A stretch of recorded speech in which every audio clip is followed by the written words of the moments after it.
un saludo a todas las personas que nos ven y un agradecimiento por vernos y escuchar lo que estamos tratando de recordar, por un lado, que es los derechos humanos, o sea, los hechos ocurridos a partir del 11 de septiembre de 1973 y un poco de nuestra actualidad que también es concluyente con lo que pasó ese 11 de septiembre de 1973. ¿Por qué es concluyente? Porque tenemos hoy día un gobierno que está muy ligado a las políticas de la dictadura y está siguiendo paso a paso esas políticas. Entonces tenemos que estar vigilantes de lo que está pasando y actualizar y conversar sobre lo que ocurre en el país. Vamos a comenzar con, hay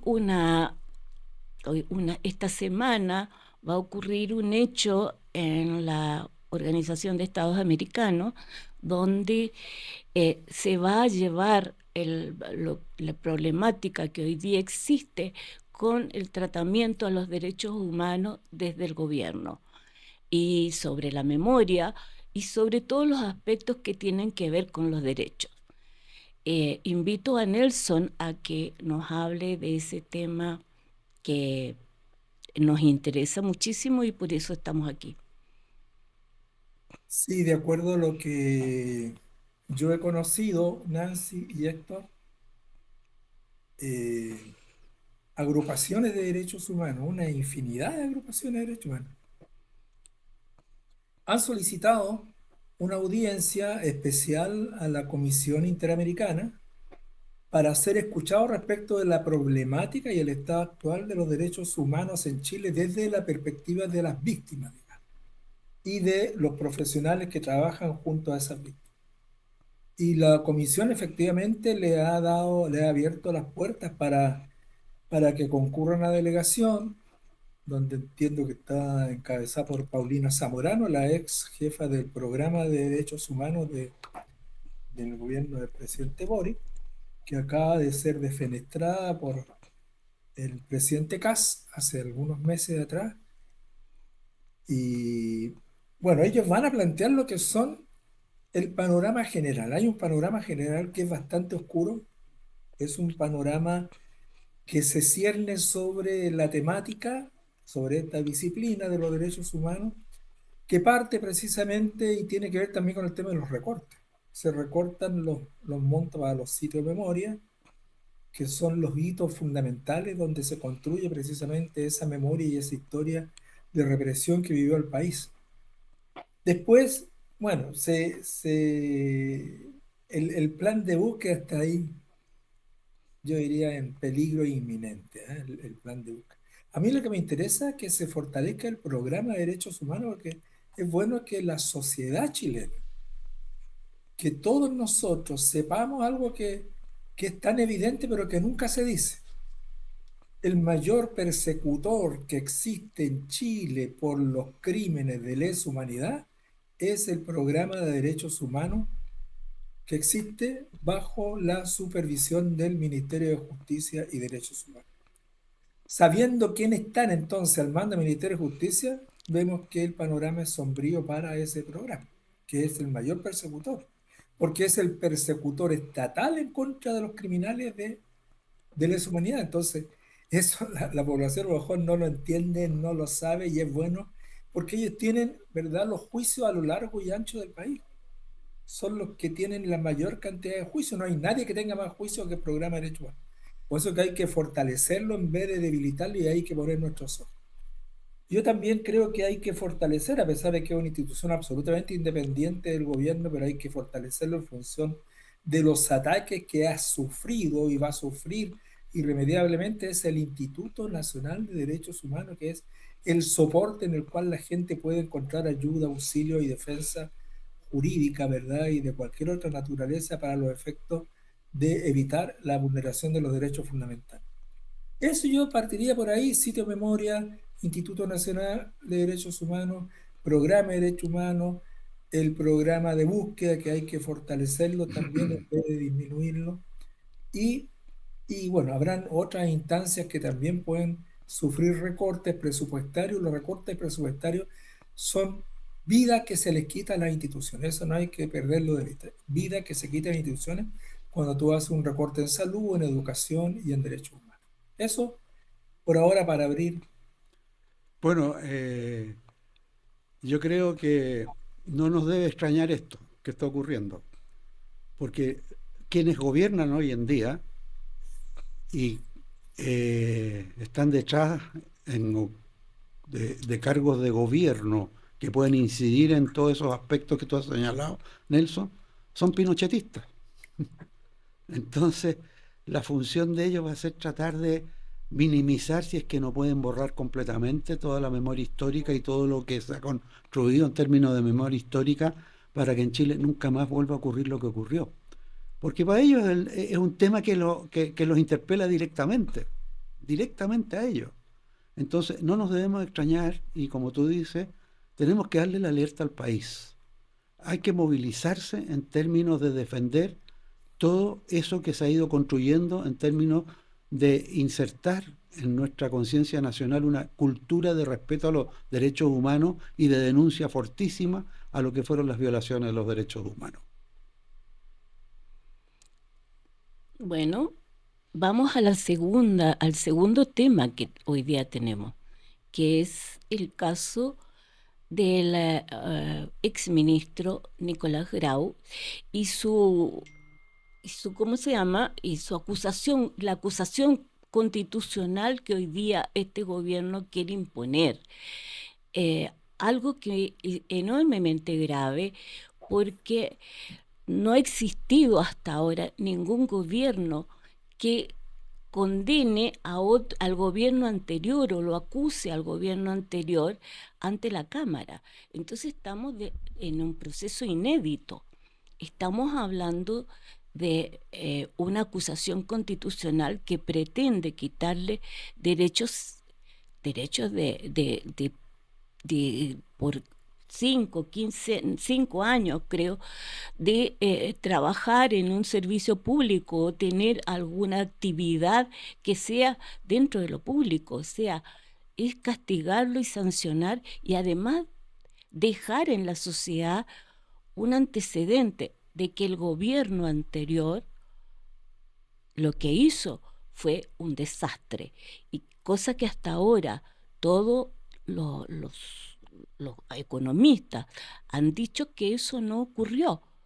O sea, hay una situación que viene desde la pandemia en términos económicos, que se ha ido poco a poco eh, mejorando, pero no, el gobierno anterior no hizo un desastre de la economía. No hubo un desorden. Y esta acusación, además, lo que afecta es la mirada internacional sobre el país. O sea, este país es tan desordenado, ha trabajado tan mal su economía, que tiene que llevar al exministro a una acusación constitucional, a una situación gravísima. Mira, yo voy a aproximarme a este tema de esta acusación constitucional en trámite un poquito mirando hacia atrás. Lo primero que quiero decir es que este instrumento que está contemplado en la Constitución para hacer efectiva la responsabilidad política de altos funcionarios del Estado, no solo los ministros, el presidente de la República, los jueces de la Corte Suprema, el Contralor General de la República, los comandantes en jefe de las Fuerzas Armadas, es una instancia de control y contrapeso entre los poderes del Estado.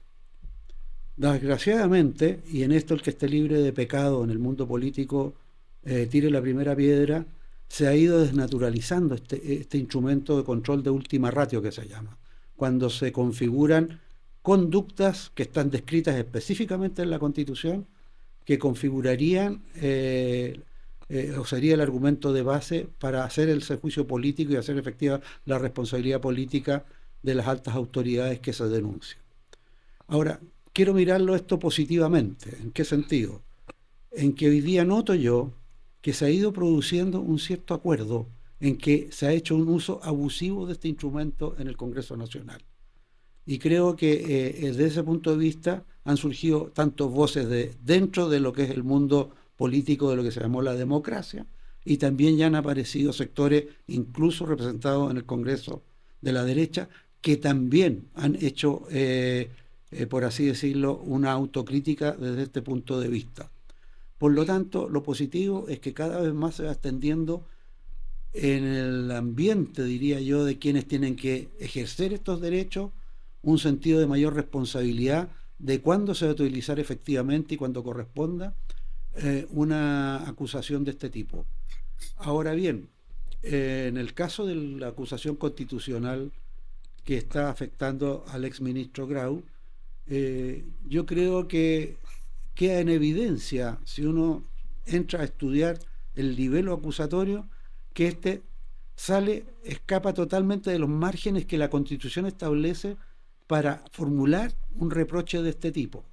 Y aquí se está utilizando un instrumento importante que tiene que ser ejercido con responsabilidad y pensando en el conjunto del Estado, se está utilizando políticamente y demagógicamente para seguir en esta política de, diría yo, ¿cómo llamarla?, de polarizar la población, que es una estrategia política del gobierno que hoy día está a cargo de ejercer el poder en nuestro país.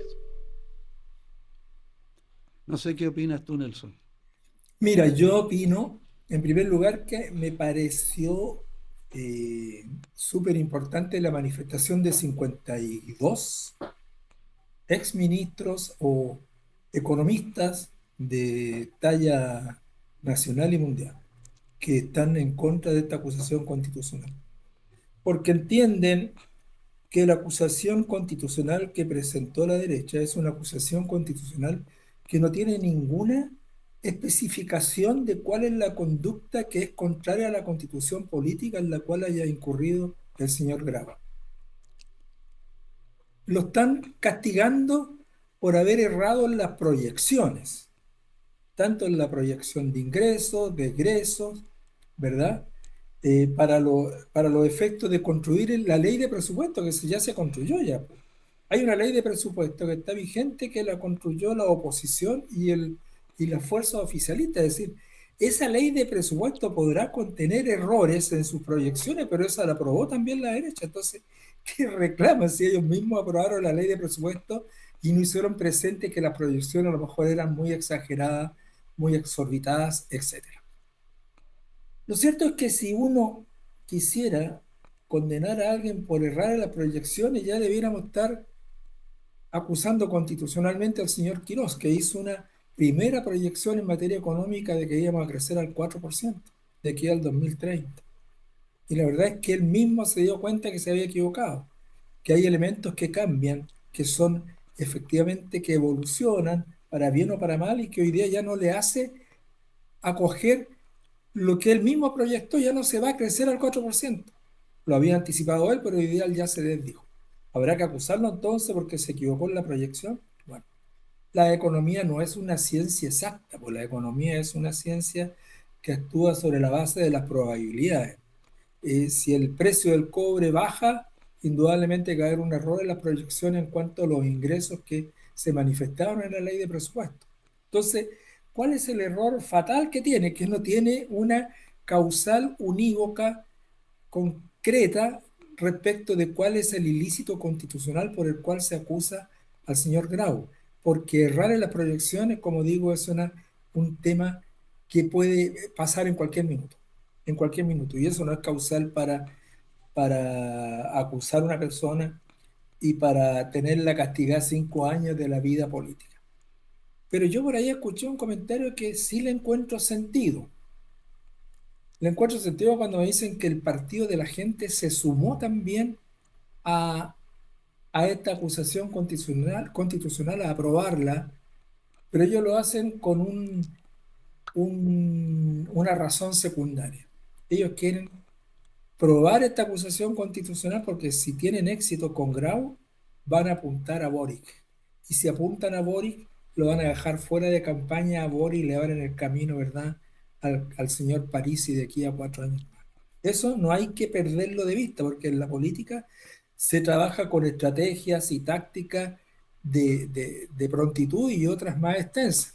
Y esta pareciera ser una buena razón del por qué el partido por la gente se pronuncia a favor de la acusación a Grau, porque es una prueba, es un globo sonda de lo que le puede pasar al expresidente Boric de aquí hacia adelante, que hay muchas voces que están apuntando a Boric con absoluta, como absoluto objetivo a conseguir. Así que ojo con estas acusaciones, y yo por supuesto que coincido con lo que dice Héctor. La acusación constitucional es un instrumental constitucional muy importante que no puede ser, ¿verdad?, mal utilizado o utilizado con aviesos intereses u objetivos políticos inmediatos. Así que yo creo que en el Senado no va a pasar, ya se ha ido abierto un poco el espacio a la comprensión, a la reflexión. El Senado tiene menos, o sea, tiene una mayor serenidad para ver este tipo de temas. Pero si uno va a la Cámara con los republicanos, los libertarios, etcétera, etcétera, no hay ninguna racionalidad. Así que espero que se rechace, espero que no se cumplan los objetivos que piensa subalternamente la derecha, que es apuntar a Boric, que se sienta de que en la medida que uno mal utiliza estos procedimientos, indudablemente le está haciendo un daño a la democracia. Ese es el fondo de la cuestión.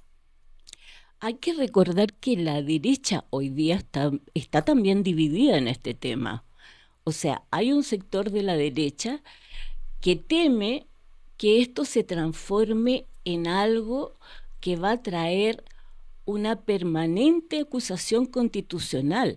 Este gobierno hoy día ha cometido muchos errores. O sea, en estos 100 días ha cometido, primero, el ofrecimiento económico que después se desdice el ministro Quirós, después el asunto de la seguridad, que luego también se desdice el propio presidente. O sea, hay múltiples razones de errores que han cometido y que pueden ser también eh, instrumentos para ser usados en una acusación constitucional. Entonces la derecha clásica, la derecha tradicional, tiene cierto temor a que esto abra otro flanco. La Mira, derechita cobarde, como le dicen los libertarios. así es, mira, lo importante acá es que tomemos conciencia y tomen conciencia quienes tienen la facultad de usar este instrumento de cuándo se puede y cuándo no se puede. Yo miro esto en el contexto de cómo se está desenvolviendo nuestra política, e indudablemente aquí lo que interesa es destruir al adversario político, y por lo tanto se utilizan todos los instrumentos, desnaturalizándolos incluso, como en este caso la acusación constitucional, para llevar a cabo sus objetivos políticos. Pero también quiero hacer presente que me parece importante que cuando el mundo democrático en otros momentos, con otros gobiernos, también utilizó las acusaciones constitucionales, también cayó en ese jueguito. Lo importante es que tome conciencia de aquí en adelante que ese tipo de instrumentos se utilicen responsablemente. ¿Qué otro tema tiene Nancy? Pasemos los invito a, ¿cómo se llama?, a que hablemos de el tema del lenguaje de Quirós, de las formas que utiliza, que hoy día son acusadas de ser un personaje inhumano, de no tener sensibilidad, de ser un poco vulgar en sus acusaciones, ¿no?, o en sus palabras, y por lo tanto los invito a que hablemos de ese ministro que hoy día está tan cuestionado y tan bajo en las encuestas. Cierto, ¿no? Cierto. Mira, yo creo que para buscar algunas causas o algunos elementos que nos permitan caracterizar a la forma en que hoy día está actuando el ministro de Hacienda, que se ha transformado en el actor principal. Yo diría que es más importante que el presidente de la República en este momento. Y a diferencia de lo que históricamente hemos visto que han sido los ministros de Hacienda, que son poco locuaces, ¿no? este ministro es muy locuaz y está, por así decirlo, entró a la cancha a las patadas y a los combos. ¿M? Y ahí mostró su rudeza en el lenguaje y diría yo, usando una metáfora futbolística, entró a las patadas a jugar. ¿M? Pero si uno mira la historia del para atrás, él ha estado siempre detrás de las causas inhumanas, defendiendo situaciones que han afectado al conjunto de la sociedad chilena. Yo me acuerdo del caso Mobgate, donde él directamente fue procesado por la ministra en visita de la época, Ana Gloria Cevesic, ¿ah? Y que después zafó en los tribunales superiores de justicia, pero estuvo encargado de reo, porque él fue parte de esa operación a través del cual se sacó plata del Estado a sociedades privadas que eran contratistas del Ministerio de Obras Públicas y que después retornaba una parte de esas platas al Ministerio de Obras Públicas para pagar sobresueldo a funcionarios públicos. Él fue parte de eso.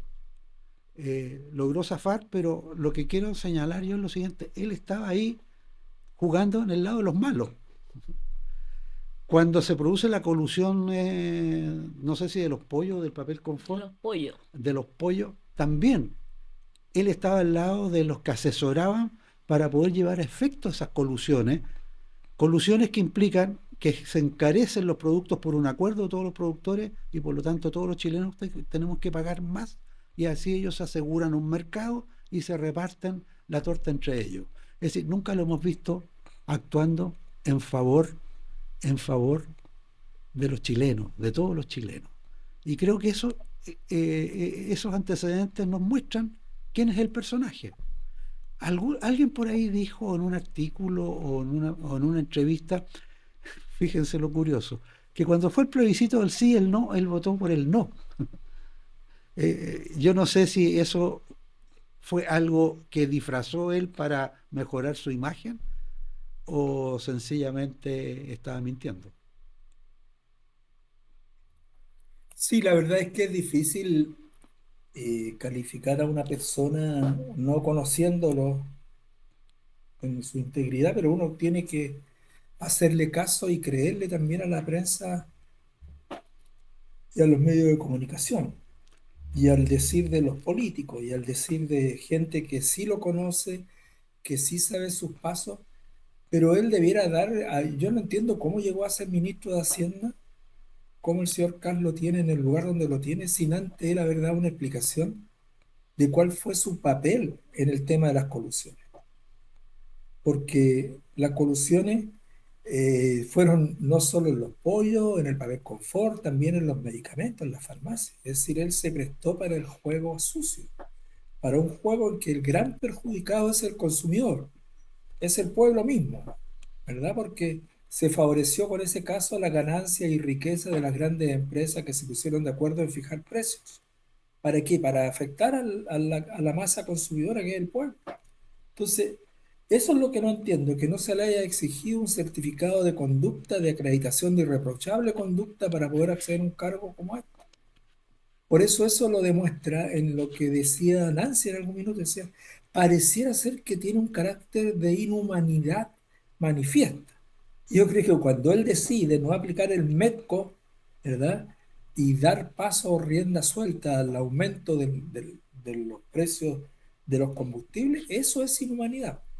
Eso es inhumanidad, porque existiendo un procedimiento que podría amortiguar estas alzas, que podría hacer que la gente sufriera menos con el aumento de los precios, no, él optó por el camino más duro, más irreflexivo y más inhumano, trayendo, yo diría, una inmensa cantidad de dolor, de daño y de inhumanidad. Así que yo me quedo con sus conductas, porque sus conductas son las que lo retratan.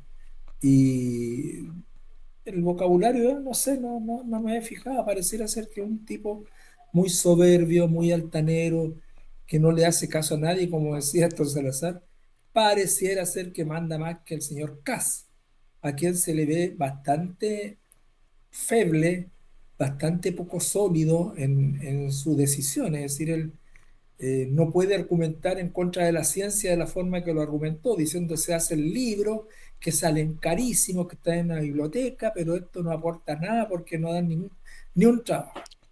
Y bueno, y ahí salió todo el, el conglomerado de científicos a decirle que está sumamente equivocado, que no comprender el papel de la ciencia, que no comprender en este caso el papel que juega esa ciencia en el país en el desarrollo económico. Cuando un presidente piensa como piensa el señor Kass, yo digo, es un tipo que no tiene ninguna mayor solidez. Eh, un día me quedé con esto porque me dio vuelta hasta el día de hoy. Un día Camila Vallejo dijo que el señor Kass, no sé si había estado 16 o 26 años en el Parlamento. Y no hay ni una ley que lo recuerde. No hay ni una ley que lo recuerde. Entonces, bueno, ¿qué hizo el señor Kass en el Parlamento siendo diputado por tantos años? Demuestra también, digo yo, la debilidad en cuanto a conocimiento. Eh, Él dice que es abogado de la Universidad Católica. Yo no sé si habrá litigado alguna vez en su vida. Eh, Capaz que sí haya litigado, pero a mí me complica tener un presidente con esa falencia de conocimiento. Así que me pasé del señor Quirós al señor Kass, porque, bueno, son dos personalidades absolutamente distintas, pero cada uno tiene lo suyo en el mundo negativo. Vamos a tomar un tema que hoy día es el que convoca a muchas personas, que es el CAE. El CAE, todos sabemos que es la deuda que los alumnos hicieron con los bancos para estudiar. Y es un proyecto que viene desde el gobierno de Ricardo Lagos, que fue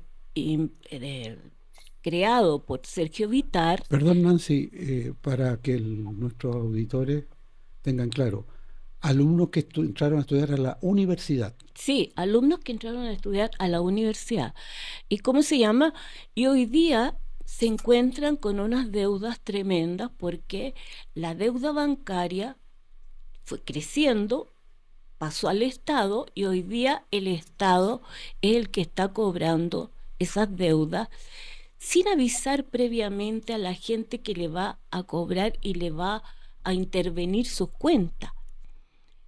Y eso es lo que hoy día se condena. O sea, todo el mundo está, la mayor parte de la sociedad está de acuerdo con que las deudas se pagan. Y por lo tanto, quienes pidieron este préstamo tienen que pagarla.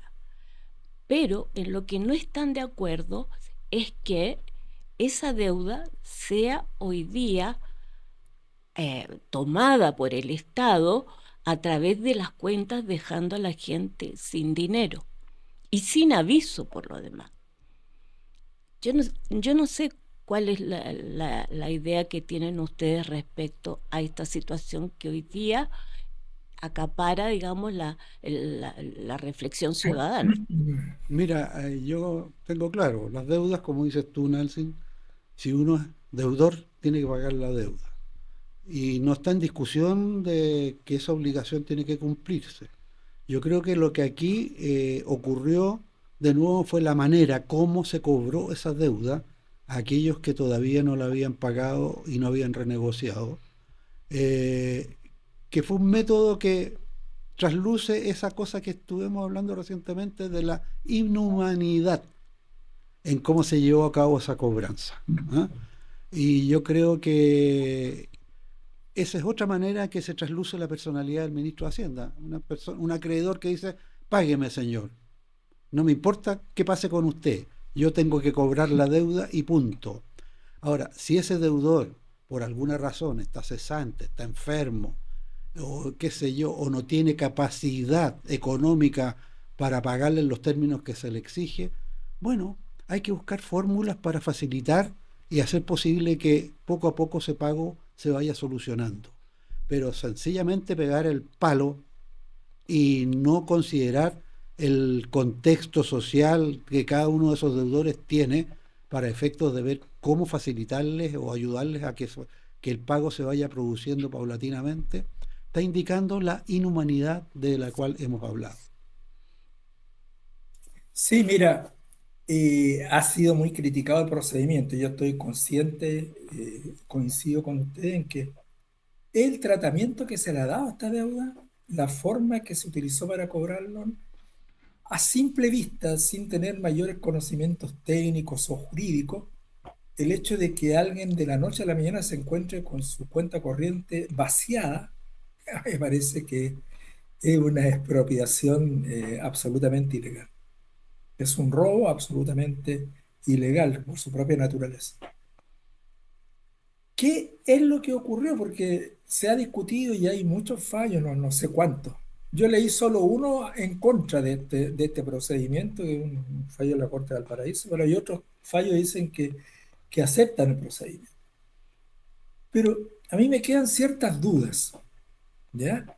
¿Cuáles son las dudas? El hecho de que yo, para poder estudiar, contrate un crédito que el Estado en el fondo va a pagar porque me lo otorga un banco, pero el banco tiene la certeza de que si yo no pago, va a ser el Estado el que se va a hacer cargo, o sea, crédito con aval del Estado. No es una deuda tributaria, pues es una deuda civil de carácter comercial, que yo, ¿verdad?, contraigo con un banco y no puede darle el tratamiento tributario que le da la tesorería al cobro de esta deuda. No puede ser, porque aquí algo decía la Nancy, ni siquiera le avisaron a algunas personas de que se le iba a sacar esa plata. No se le notificó. El procedimiento del cobro de una deuda civil, ¿verdad?, comercial, el trámite previo es necesariamente la notificación. Aquí hay gente que no tenía idea que le iban a cobrar y le iban a cobrar compulsivamente como dice. Segundo, si uno, esto es lo que dice el fallo de la Corte de Valparaíso, dice, yo lo encontré estupendo el fallo, lo encontré estupendo, porque va al tema de fondo. ¿Cuál es la historia de la ley? ¿Qué dice la historia de la ley? La ley dice que hay un sector grande de la población que no puede acceder a la educación superior, a las universidades o institutos superiores de educación. No puede acceder porque no tiene recursos. Dicho de otra manera, los sectores pobres no se pueden pagar la educación superior. De otra manera, los sectores más vulnerables, más desposeídos de la sociedad, no pueden estudiar en la universidad si no tienen plata. Entonces, el Estado se preocupa de facilitarle un mecanismo, pero un mecanismo blando, un mecanismo, ¿verdad?, al que puedan acceder todas las personas a una deuda y puedan cancelar. Ahora, si se trata de sectores pobres, uno podría justificar, por eso es que hay una gran morosidad en el pago de estas deudas. Porque a lo mejor no han encontrado trabajo, porque todavía no están trabajando, etcétera, etcétera. Pero todas esas, imagínense a alguien que tenía previsto pagar esta deuda y había pedido la liquidación en la tesorería y le dijeron, mire, usted tiene que pagar 3 millones y cancela la deuda total. El tipo se hace el esfuerzo, consigue los 3 millones y cuando va a cancelar los 3 millones aparece una enfermedad de su hijo chico. Una enfermedad grave, urgente, costosa. ¿Ustedes creen que el fisco, la tesorería, va a aceptar una argumentación de esta naturaleza, de naturaleza humanitaria? No la va a aceptar. Y eso es donde complica cuando tú le das un impulso tributario a la deuda, una deuda que no es tributaria, es civil, es comercial. Entonces, a la deuda tributaria, oye, para combatir la elusión, la colusión, aplíquele todo el rigor de la ley de manera compulsiva, embarguen todos los bienes de los grandes empresarios. Cuando uno hablaba delante de las proyecciones que hizo el gobierno respecto de los ingresos, hay un tema que tiene que ver con el tema tributario. El gobierno pensaba que con todas estas políticas contra la elusión y la evasión se iba a ingresar más recursos al Estado. Pues pareciera ser que los empresarios no pagan todos los recursos que deberían pagar. Entonces ahí la proyección se termina. Lo mismo en este caso. hay razones humanitarias que uno puede acudir para justificar el no pago del CAE, sin ninguna razón. Si uno se va al fondo de la historia de la ley, esta es una ley hecha para los pobres, pues.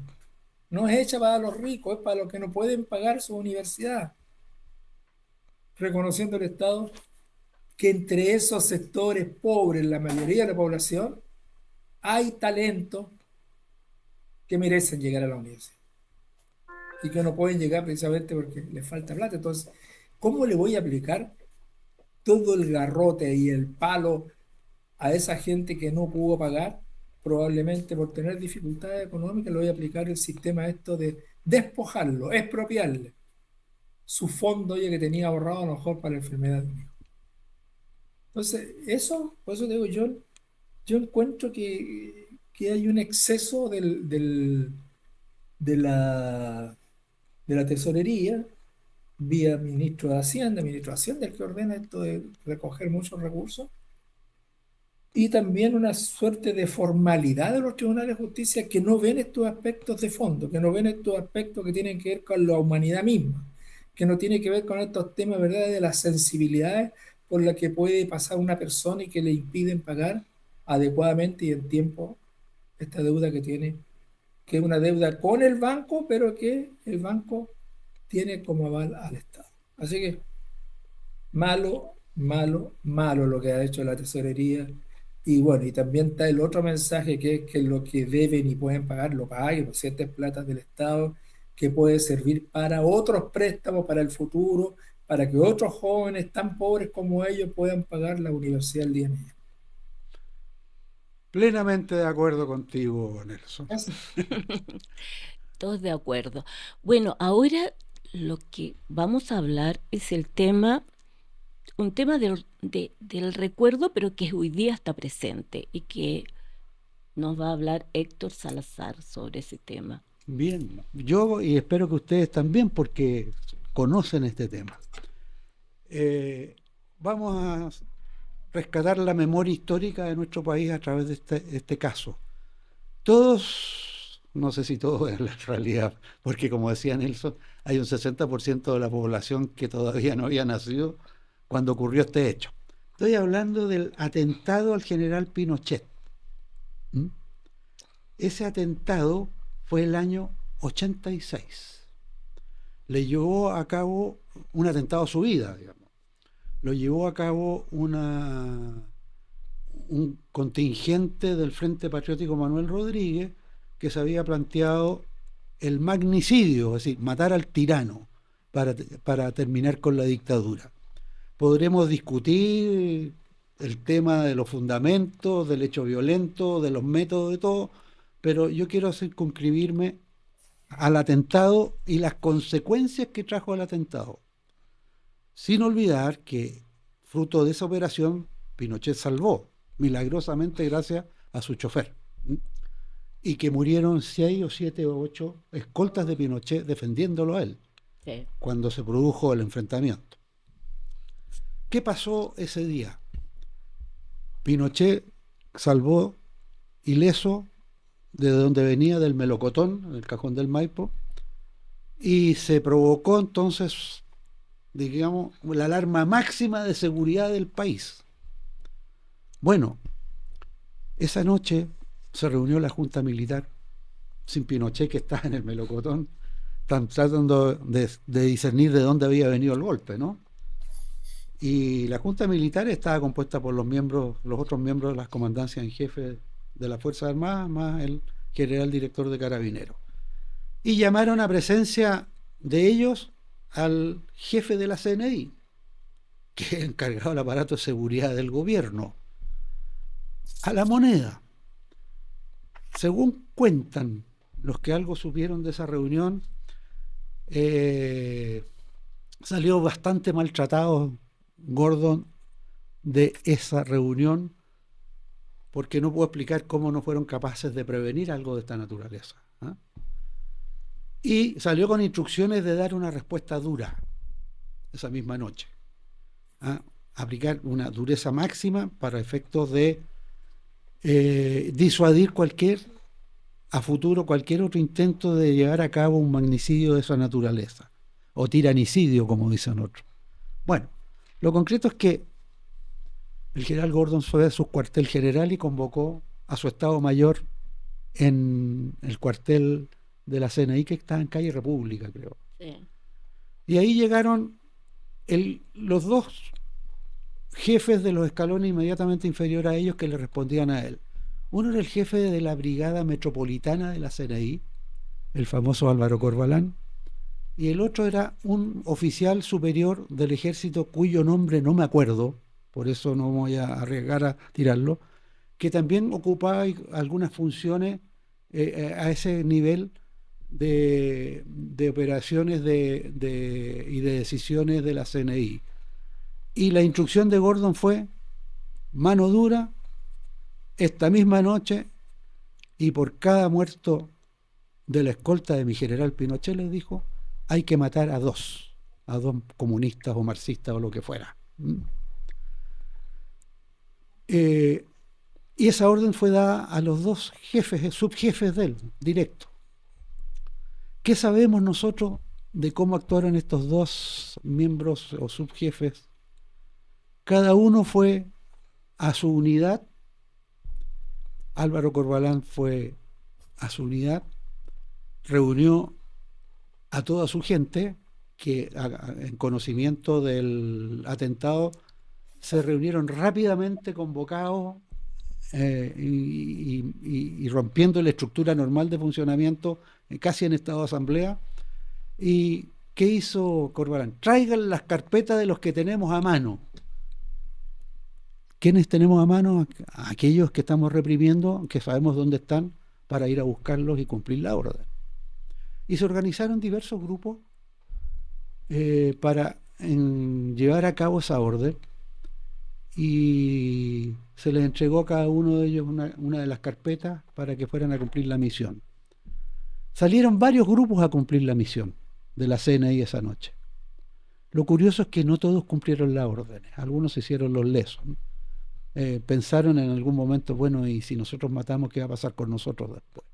Entonces hicieron como que fueron a buscar al que le habían designado, pero después informaron que habían ido y no lo habían encontrado. Pero otros cumplieron la orden. Y así fue como esa noche se mataron a 4 personas. Vidaurrázaga, al periodista Pepe Carrasco, a Abraham Musclavic y a un señor Rivera. Aquí había gente del MIR y había gente del PC. Eso está indicando entonces que estas víctimas cayeron sin una elección que no fuera que estaban en una carpeta y que se les significaba de un determinado partido. Se salvó de refilón uno que también fueron a buscarlo, pero que no pudieron sacarlo de la casa, porque actuó de alguna manera defensiva, bloqueando cualquier posibilidad de entrar a la casa, y empezó a meter ruido al vecindario y se empezaron a prender las luces de los alrededores. Entonces el comando que fue a buscarlo miró para todos lados y se retiró. Estoy hablando del abogado de la Vicaría de la Solidaridad, Luis Toro, que se salvó esa noche. ¿Qué pasó con el otro jefe o subjefe de la CNI? No cumplió la orden. Por el contrario, se preocupó de tomar las medidas, pensando que esa noche podía ser la noche de los cuchillos largos, de proteger a ciertos personajes.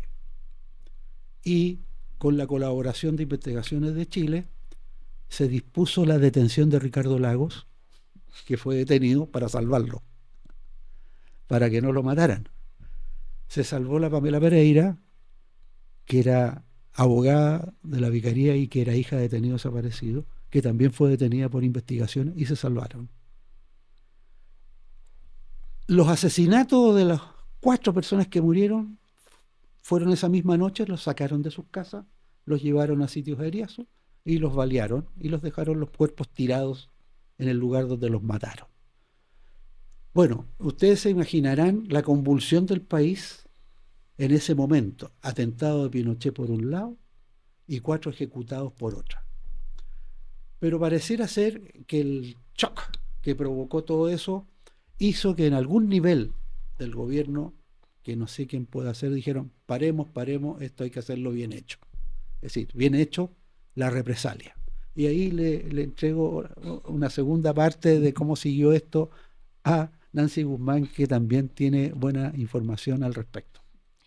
Bueno, la segunda parte fue bastante más lenta, ocurrió en junio del año 87, o sea, casi un año de las muertes anteriores y del atentado a Pinochet. A ese momento habían detectado varios milicianos o militantes del Frente Patriótico Manuel Rodríguez que habían participado de una u otra manera en el atentado de Pinochet. Ellos fueron de a uno en uno el 15 de junio y el 16 de junio fueron detenidos en diversos lugares.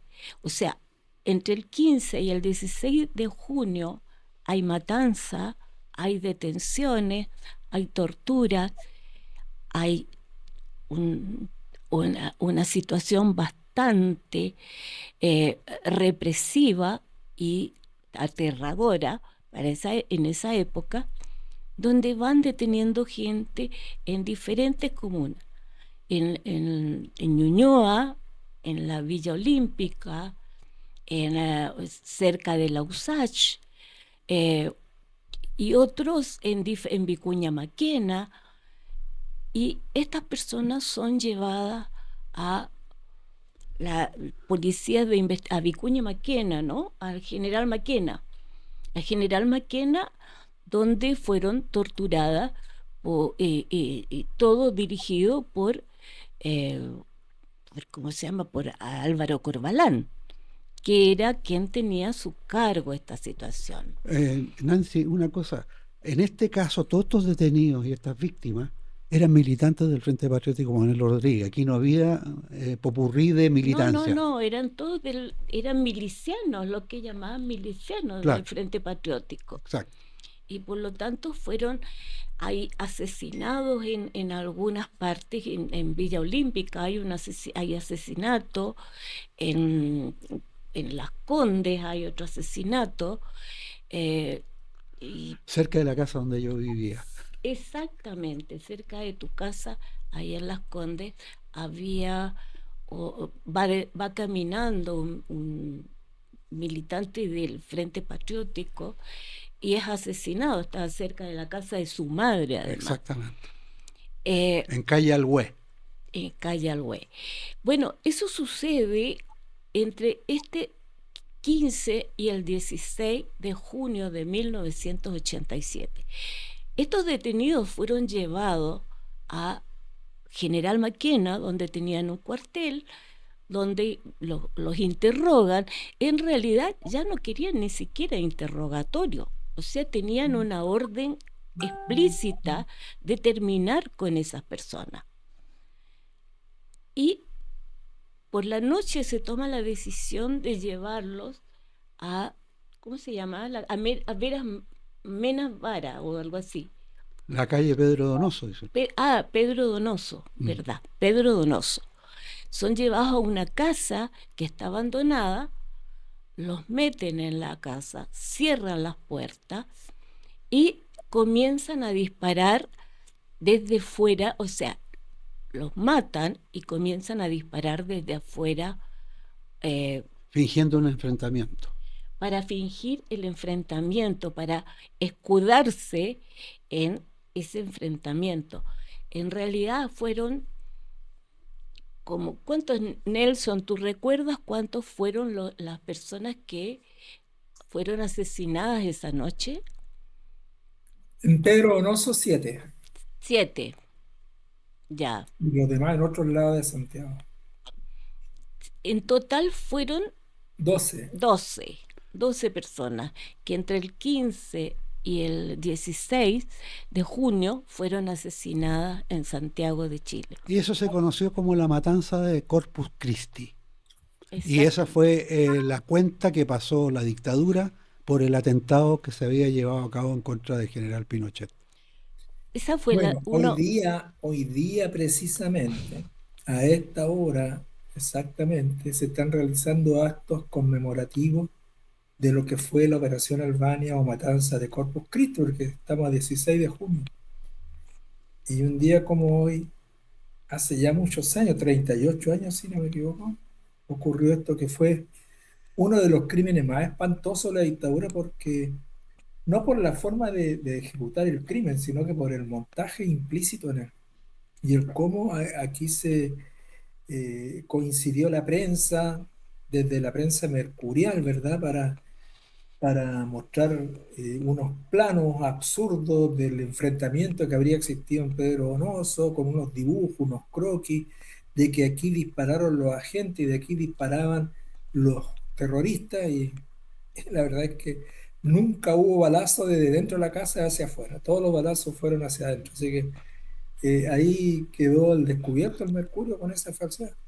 Y todo fue falso. Si tenían una señal en Pedro Donoso, y esa señal, una vez que significó un piedrazo en uno de los techos, comenzó un tableteo de metralleta, y posteriormente un sujeto con cámaras de televisión filmando todo, otro con un altavoz diciendo ríndanse, están rodeados, ríndanse, no.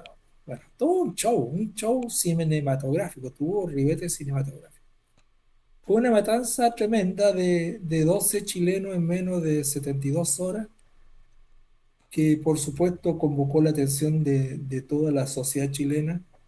Y yo quisiera destacar dos cosas simplemente. Uno, bueno, que nada ni nadie está olvidado. Y me encanta que los familiares de Albania todos los años conmemoran, todos los años, conmemoran en los distintos lugares donde ocurrieron los hechos. A mí me invitaron este año a ir a Viña del Mar, ¿no? Desgraciadamente no pude asistir. Eh, pero eso es memoria, pues la memoria es algo no individual, es algo colectivo, algo que se reproduce, que se construye día a día. Y la memoria a mí me hace tener presente dos hechos que, que son poco percibidos por el país. Eh, y es un ejemplo de Chile en otro aspecto, porque el mismo día en que cae preso, o sea, un día, si no me equivoco yo, 4 de enero del 2005, caen presos los dos jefes de las policías secretas de Pinochet. ¿Cae preso quién? Manuel Contreras Sepúlveda, por el secuestro calificado de Miguel Ángel Sandoval Rodríguez, y cae preso también el señor Salas Benson por el caso Operación Albania. Es decir, eso yo creo que no ocurre en otros países en América, no ocurrió que los dos jefes de la policía secreta van condenados, ¿verdad?, a penas importantes el mismo día a la cárcel. Entonces, eso quería destacar, aparte del carácter macabro de la matanza, de el cómo ultimaron a gente que estaba desarmada. Y el único lugar donde pudo haber algún conato fue en Varas Mena, pero fue porque un grupo del frente estaba reunido, se supone que en una escuela, y al retirarse la gente, para que se retirara la gente, hubo dos que tuvieron que hacer contención. Y entre ellos está el hijo de nuestra querida amiga Mónica Araya. Eh, pero los demás son todas muertes. Bueno, aquí igualmente, pues si la gente de Barmena la mataron ahí, estando desarmada en el suelo. Sí, es brutal, brutal. Cuando pocas veces uno entiende el sentido de la expresión exterminio cuando lo ve reflejado en estos hechos. El exterminio es así, es definitivo, ¿eh? Es una cosa de tanta criminalidad, que tiene tanta hondura, que queda grabado no solo en los cuerpos de las víctimas, sino que queda también grabado en los sentimientos de los familiares, porque ellos saben lo que pasó con sus seres queridos, saben cómo murieron, quiénes fueron los que les ejecutaron. En la operación Albania resultaron condenados 15 sujetos agentes de la CNI. Bueno, Y dos de ellos con presidio perpetuo, Salas Wenzel y Corbalán. Bueno, que eso quería decirle yo, que hoy día es un día de conmemoración, exacto, ya sea exacto. se está celebrando en Pedro Donoso, Julio Guerra lo están Más que conmemorando en celebrando, conmemorando, diría yo. ¿Ah? Más que celebrando, No, conmemorando. conmemorando, sí, Claro, claro. recordándolo más bien dicho. Son Bueno, días de estamos en la hora, recordación. Nelson, estamos en la hora y tenemos que despedirnos.